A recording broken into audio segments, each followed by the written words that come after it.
We all see the world in a unique way, don't we? I mean, you assume that everyone sees the world the way you do until you realize you're having your favorite meal with someone and they're like, this is the worst thing ever. Try having 4 kids and see how that goes. Like we just want to find one place that we all enjoy, but we see the world in a unique way. So we are shocked when we recognize that someone else sees it completely the opposite way that we see it. It happened to me this past May, just 2 months ago. We were at our Focus retreat. Leading up to Focus, the rain that was in the forecast, I thought this has to be a mistake.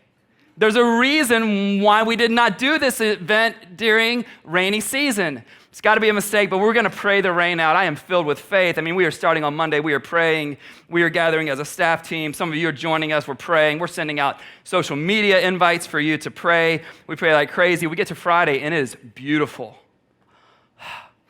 Saturday morning, the rain starts to come a little bit, and then it starts to come a lot. And the downpour ensues over Focus Retreat all day Saturday. And I'm a little bit bummed, but if you know anything about me, I am an eternal optimist. So you're like, Ben, it's the worst thing ever. I'm like, it's going to be okay.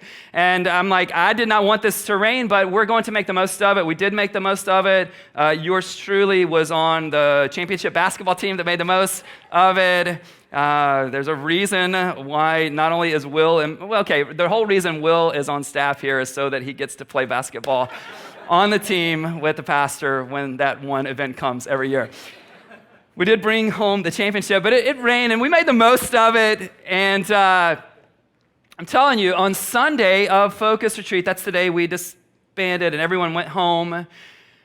Multiple people told me, and they kept telling me the same thing in the upcoming weeks. They just kept saying to me, Ben, I'm so glad that it rained.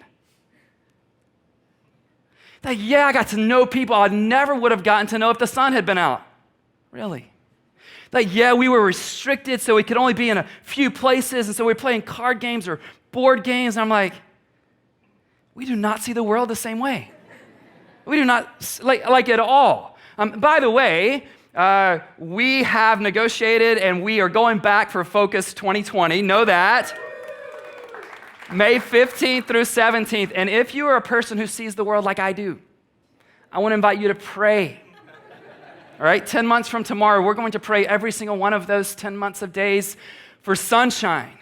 If you're a person who doesn't see the world like I see the world, I know we just finished a 5-week teaching series on prayer and you making specific requests. Disregard that. You're not supposed to pray specific requests. You're supposed to pray the pastor's requests for the sunshine at Focus. It's crazy how differently we see the world, right? It could be people from the same country, the same gender, the same age, and we just see the world so differently. And when it comes to things like the rain or the sun, it is okay for you and I to have a difference of opinion from one another and from even everyone else in this room. But what Jesus wants to do is give us a fresh set of lens over the course of these 9 weeks in this teaching series, because there are some things he wants us to see differently than how we see it. And here's what's huge. I'm going to tell you this, just so you're aware. Every one of us in our lives, we have been formed and we are currently being formed. But if you're going to apprentice under Jesus, wherever you're at on that journey of following him, you're seeking, you've started, you're coming back to it, whatever the case may be, you need to know that if this is where your identity is found ultimately, then he wants to be the one that forms us.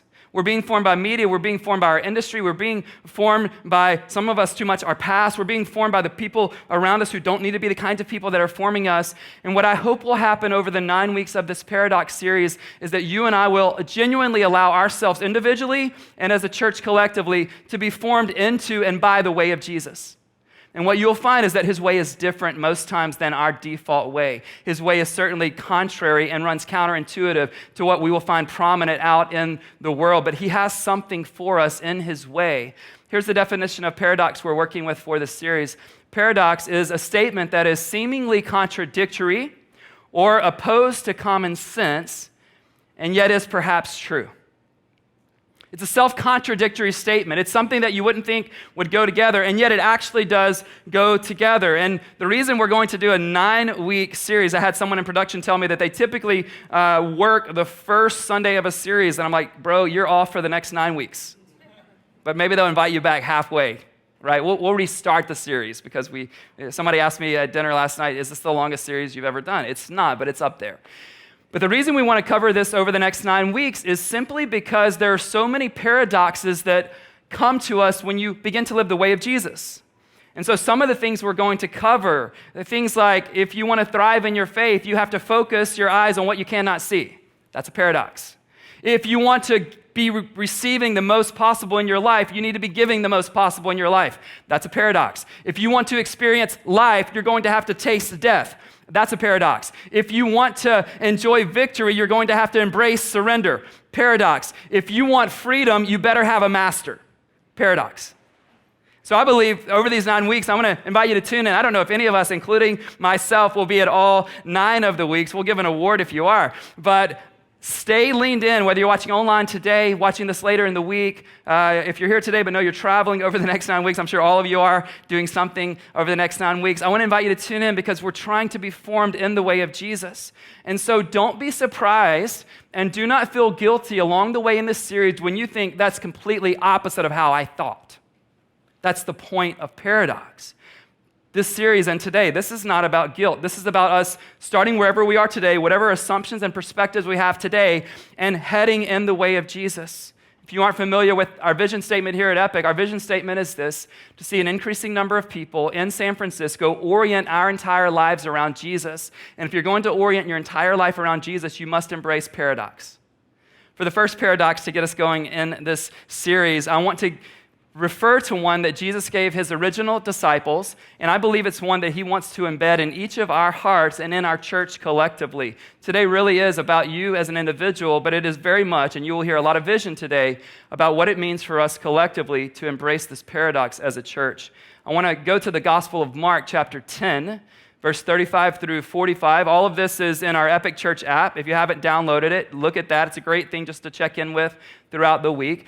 And I want you to stand with me as I read this text, Mark 10, 35 through 45. And I've got to let you know what's happening just prior to entering the scene. You will be dumbfounded by the conversation Jesus has with his disciples when you recognize what has just been said by him to them. So if you were to back up a little bit before 35, you would see that Jesus was telling them how he was going to die. He said he would be condemned to death. Listen to this. They will mock him, talking about himself, spit on him, flog him, and kill him, and then the disciples have the audacity to ask for something selfish.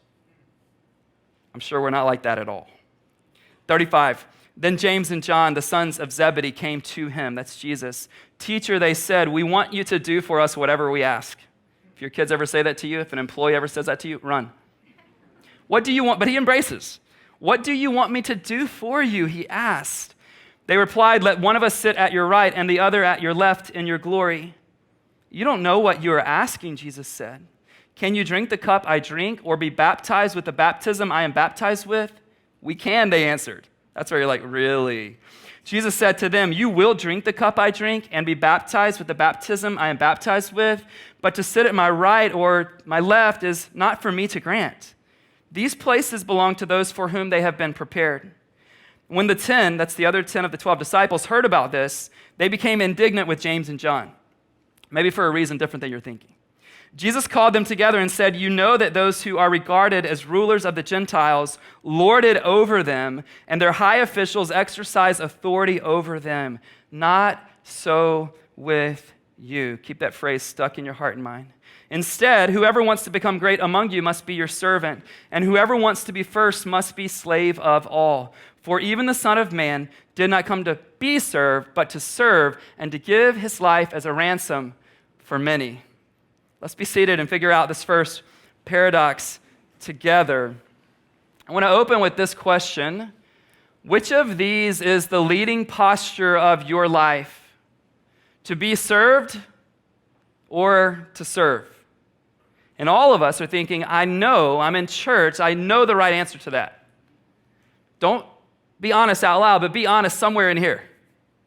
What's the leading posture of your life? And when you look at James and John, what we tend to do when we look at the disciples, we're like, it's so easy for us to see what's wrong with other people, is it not? We're like, really, guys? Jesus just told you he's going to be mocked, flogged, killed, and you want to know when all is said and done because he just told you how it's going to end. You want to know if you can flank him to the right and left when the big glory moment comes. Now, you know how these conversations go, right? We've all been James and John wanting someone to do something. And when you get someone else to ask the boss or to ask your parent, like if you get a sibling, you're like, there's a better chance and you feel a little comforted. So there had to have been a conversation between those two brothers. Hey, listen, let's beat the other 10 to the punch. And what's great is he has a right and he has a left, so we both win. And they position themselves to ask Jesus this question, will you do for us whatever we want you to do for us? And I want to ask you, not from the perspective of Jesus, though I think it comes that way, but just from the perspective of our church. Don't answer out loud. But what do you want Epic Church to do for you? And I want to invite you, right now or later in the week, send all of your answers to will@epicsf.com. He is here to make all of your dreams come true.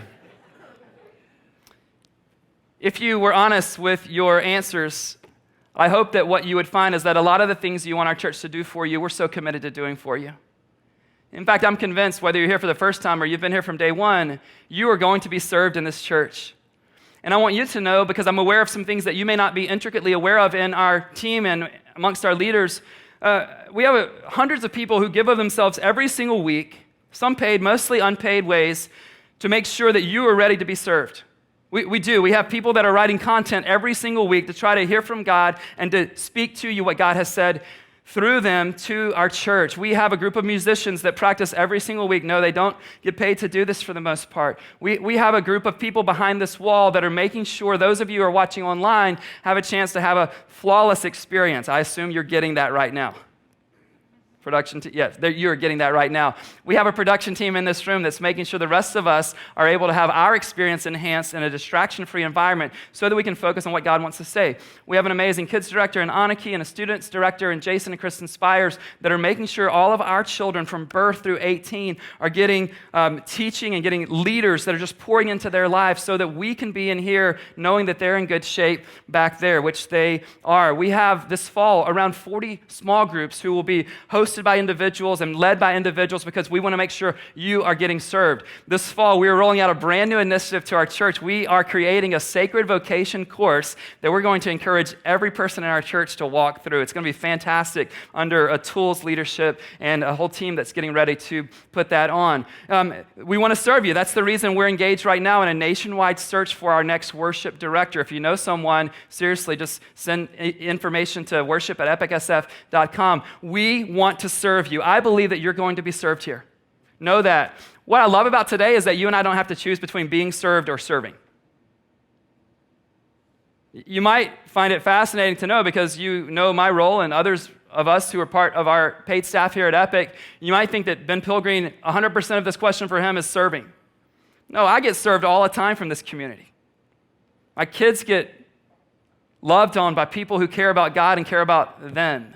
When there's a need in our family, people come over and bring a meal. I have community because of being served in this church. And so what you need to know is that we're not going either or, we're just asking for the leading posture. I want to tell you, if you're part of this church, one is guaranteed to happen, the other one isn't guaranteed. The other one will be up to you, actually. And that's what we want to chase after today. What Jesus does in this text is he's like, you know how leaders operate in your culture.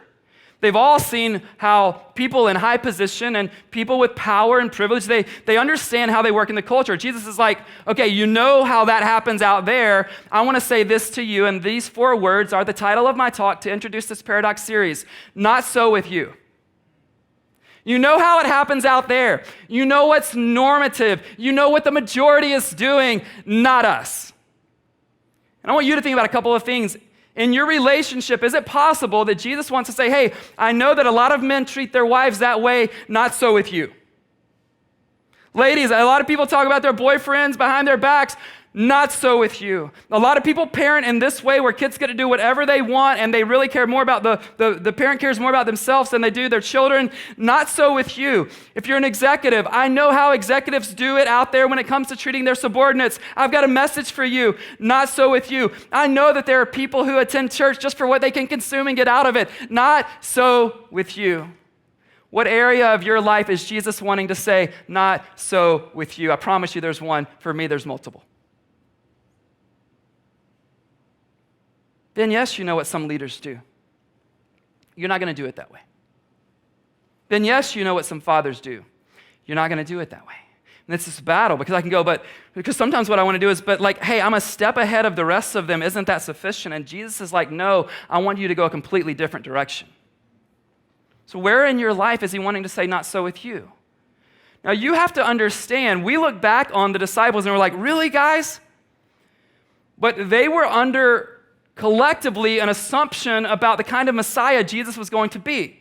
And so when he invites them in the first century to come follow me, I'm the revealed Messiah, you know what they have in their mind? We're going from nobodies to somebodies.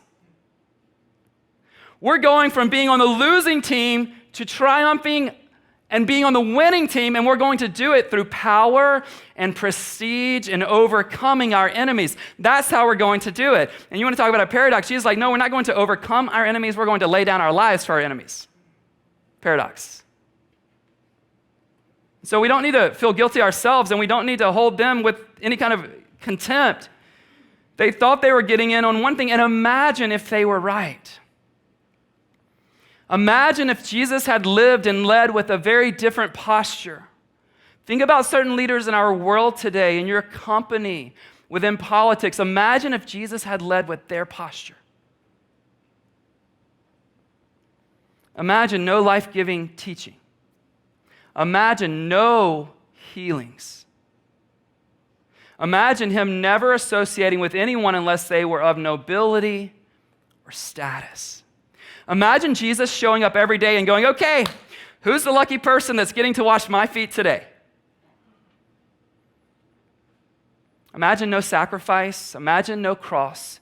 Imagine no forgiveness. Imagine never doing something unless someone deserved it. Yeah. But may we not be the kinds of people who embrace his actual posture in a receptive way and refuse to embrace it in how we live our lives. There's a disconnect if that's your posture. For me, and again, we're all on the journey at a different place, but there's a disconnect if we're going, serve me, serve me, serve me, but I've got nothing to do for you. I really think the future of your marriage, your friendships, what kind of neighbor you are, what kind of employee or employer you are, and what kind of person you are within our Epic Church community is tied to this question. Are you here to be served or to serve? I really believe this. I believe your relationships, your job, your neighborhood interactions, your interactions here at Epic, and the future of our church in terms of what you bring to the table is really predicated on this question. Are you here to serve or be served?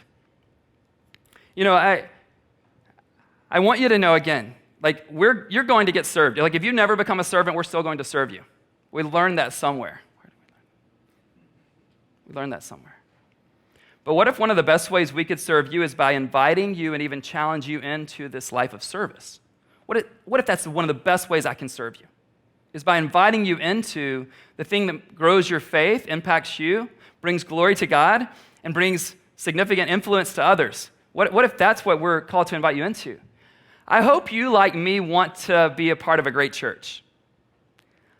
I unapologetically want our church to be great. You will never find me regretting that. You will never find me repenting of that. I want our church to be great. But Jesus said, whoever wants to be great must be what? Don't act like you're excited or anything. Must be a servant. Must be your servant. Here's what I want to say. Epic can be a great church only to the degree that most of us serve in some capacity.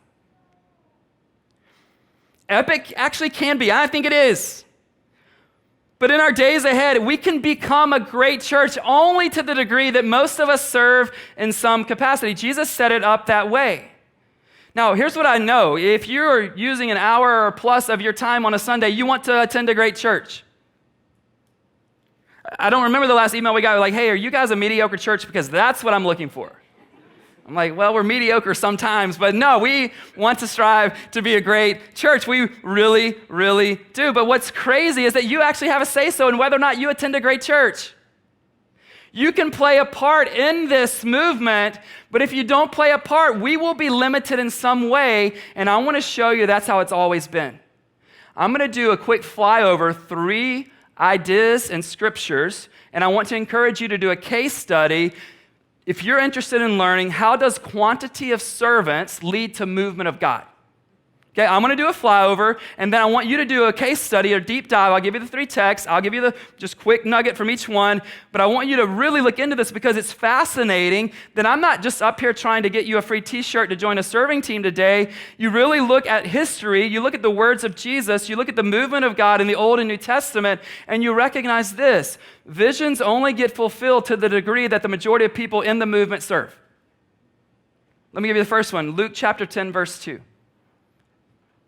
Anybody wants to do a deep dive on this? I'm telling you, Luke chapter 10, verse 2, listen to the words of Jesus. He says this, he says, the harvest is plentiful. The workers are few. Therefore, do what? Ask God to do the rest? Nope. Therefore, pray to the Lord of the harvest that he might send workers out to his field. How do you get more harvest? More workers. Go to Exodus chapter 18 when you get the chance. Fascinating story. Moses is leading everyone, and there are millions of people there. And he's deciding everything. Like he's the worst delegator ever. And one day, his father-in-law, Jethro, comes and observes his work. By the way, how many of you would love for your father-in-law to be over your shoulder while you're at the office? Or driving the bus that you drive? Or teaching the second grade class that you teach? How many of you would just love to have any in-law watch? We don't want anyone watching over. Imagine your father-in-law. So he's observing Moses. And you know Moses, like any of us son-in-laws in that moment, we'd be like, he's going to be so proud of me. I am so gifted that everyone's coming to me. And he looks him in the face and he says, Moses, what you're doing is not good.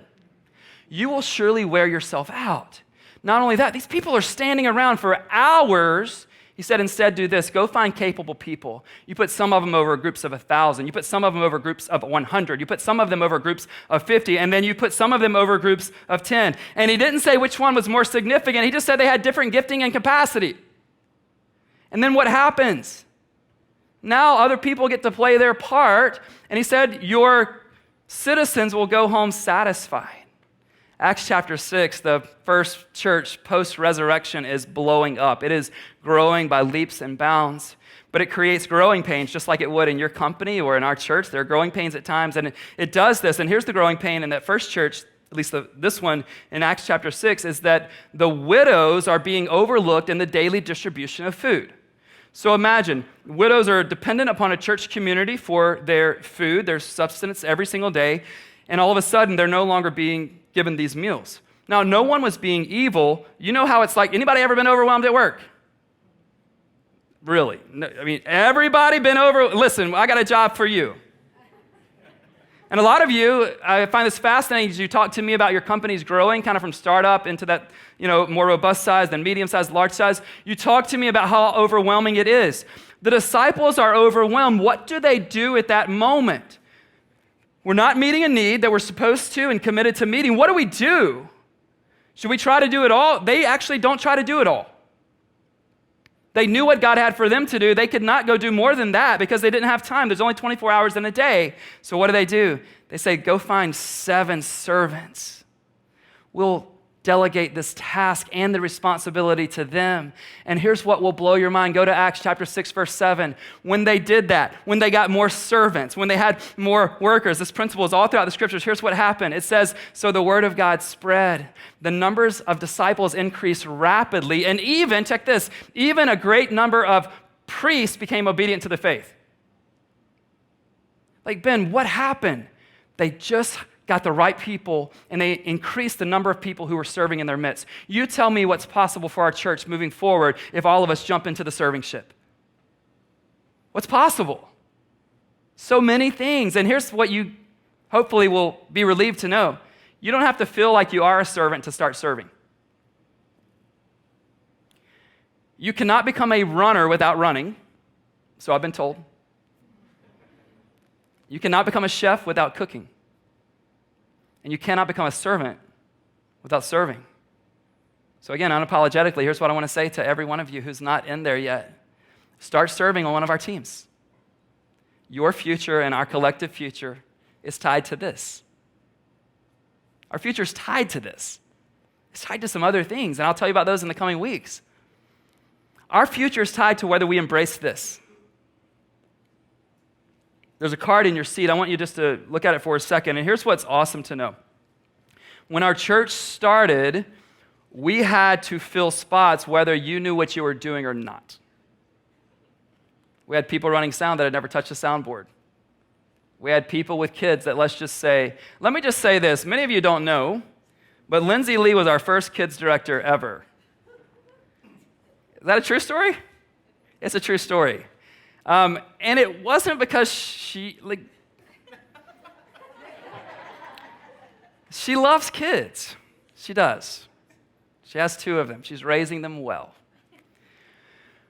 But now we have people who,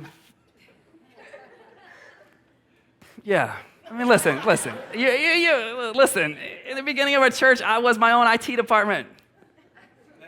Aren't you glad? Listen, we reminisce, but not really. We don't really want to go back to that first year. But you guys, there are so many people doing so many creative things within our church. But here's kind of a generic list of our teams. And what I want you to do is to jump in today. I want you to jump in. Here's why. I know it's going to move the vision forward and help us reach our potential, but I know it's going to help you personally reach your potential. How crazy would it be if I know that you becoming a servant is going to help you orient your life around Jesus, and I never ask you to do that? That made me a bad pastor.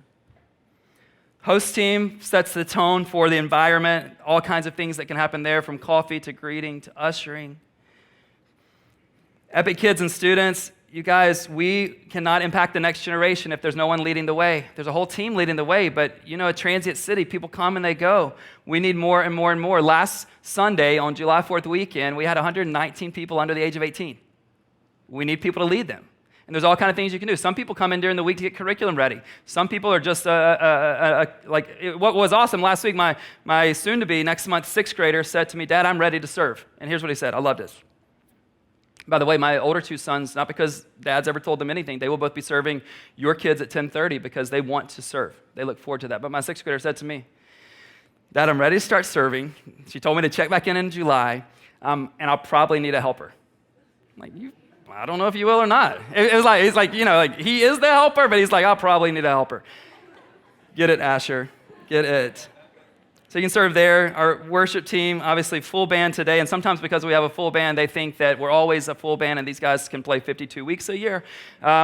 We need people to step into that, increase the quantity. We can increase what we're doing there. Production, you guys know what they do in this room. They can train you on a lot of things, what they do in the back to make sure our online experience goes. Weekday teams, there are people who do things like show up on Mondays to follow up with what happened on Sunday, people that show up on Thursday to set up the next Sunday, all kinds of things that can happen. Creative media, graphic designers, videography, photography, all those things. Epic groups. Lindsay, I know you always have too many leaders. You don't want to recruit any more leaders. No, we are going into a session where we think it's our role to put as many people in community as ever been the case in Epic Church history. How many people were in groups in the spring? So 550 people were in a group in the spring, and you can imagine group leaders that are moving away and then just growing as a church. We need to make sure we keep that community feel rather than we have groups of 40 people in each one. So I want you to step in and I want you to serve. And you can let us know that today on the app, on our website, certainly on these cards that we'll drop in the bucket at the end of our gathering today. But don't ever miss this. Jesus always serves us first. Jesus always serves us first. He never goes, hey, if you'll come on board, then maybe I will reciprocate your serving. He always goes first. He always does. In Philippians chapter 2, verse 6 through 8, this great hymn from Paul, he says about Jesus, who, being in very nature God, did not consider equality with God as something to be used to his own advantage. Imagine that. Imagine someone having power and privilege and going, no, I'm good. Yeah, I haven't seen it either, except here. Rather, he made himself nothing by taking the very nature of a what? of a servant being made in human likeness and being found in appearance as a man. He humbled himself by becoming obedient to death, even death on a cross. He just goes, I'll set the tone for you. I know you're kind of a big deal in the industry, but I'm kind of the one who made everything. I'll step down. I'll empty myself.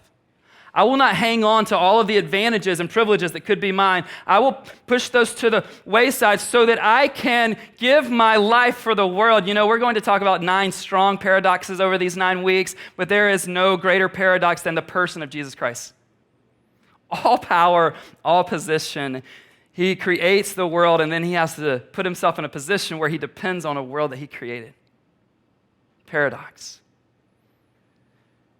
So you're going to be served by Jesus. You're going to be served by this community. Settled. But what isn't settled until your yes is on the table is, will you join that serving revolution so that you can grow in your faith, so that we can be the church God had in mind when he called us to launch this thing in 2011. I want to give you 2 tangible responses as we wrap our time up today. Number 1, we're going to have the act and experience of communion. So there's 2 tables up here. There's one about halfway back in that aisle. And I want you to remember. I want you to remember where the serving thing started for all of us. Jesus was with his disciples. He was headed to the cross, and he said, listen, I want to change this meaning of Passover. So he takes a loaf of bread and he breaks it and he says, this is my body which has been broken for you. I'm going to lay it all down for you. And then he passes the cup, and his cup represents his blood that's going to be spilled or poured out for you. That may make you uncomfortable, but there is no servant who's gone the distance like Jesus did, because his blood was what was necessary for the forgiveness or the remission, the scriptures say, of your sin and my sin. So we're going to come and taste, and we are going to thank him. We're going to extravagantly tell him through our worship, through our prayers. Maybe for some of us who are emotional, we're just going to let that out and go, Jesus, thank you that you served me. When I brought nothing to the table, you invited me to your table. And remember who's at that table with Jesus. James and John are there. Judas is there. Every one of them are about to abandon him. What does he do? He serves anyway. If I'm honest, one of my greatest struggles is to serve people who want nothing to do with me.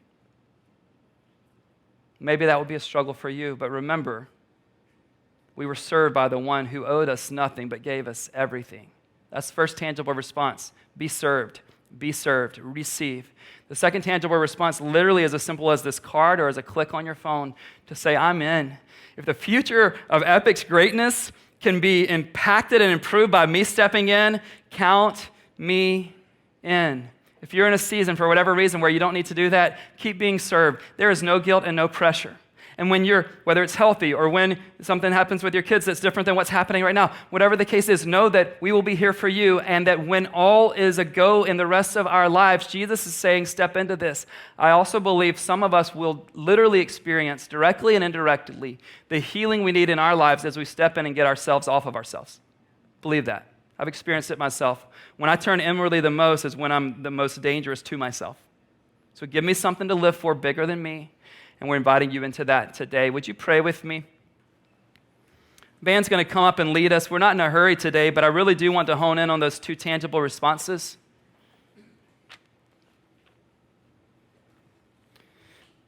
And as you receive the elements, just thank Jesus in your own words for serving you, for giving his life for you.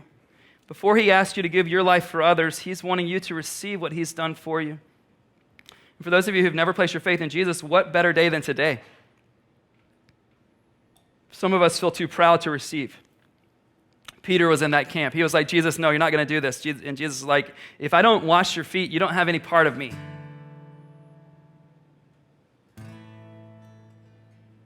Some of us right now, there may be this sense of conviction or guilt, this feeling that I'm selfish, and that may be true, and it was true at the time for James and John, but as they began to see Jesus' life unfold, and especially the way he died on the cross, they moved into being servants themselves, so much so that they would give their lives away for communities just like the one we're sitting in today. And then secondly, join a team. Join a team.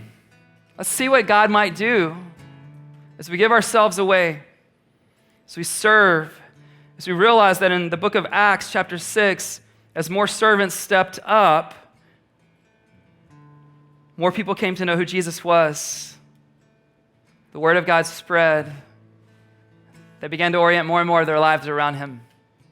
Let's press into that. And for you today, you can put that card later on in the offering bucket, or you can hang on to it, bring it to the lobby. We'd love to give you a jersey. If you're going to be on the team, you need a jersey. So God, today we want to embrace the suffering servant, Jesus himself. Jesus, looking back, so many writers would say, especially Paul, Jesus loved us and he gave himself up for us. The Son of Man, the Holy One of heaven, came to this earth not to be served, but to serve and to give his life as a ransom for many. And God, if you have set this up where Epic's greatness in the future is tied to us making a decision today to embrace the way of a servant, we're in. Come and move in our midst. Call us into this life, even as paradoxical as it may seem. In Jesus' name we pray. Amen. I want to invite you to stand if you want to, or you can stay seated. The elements will be ready to be received at these stations. Let's embrace the one who embraced us through service.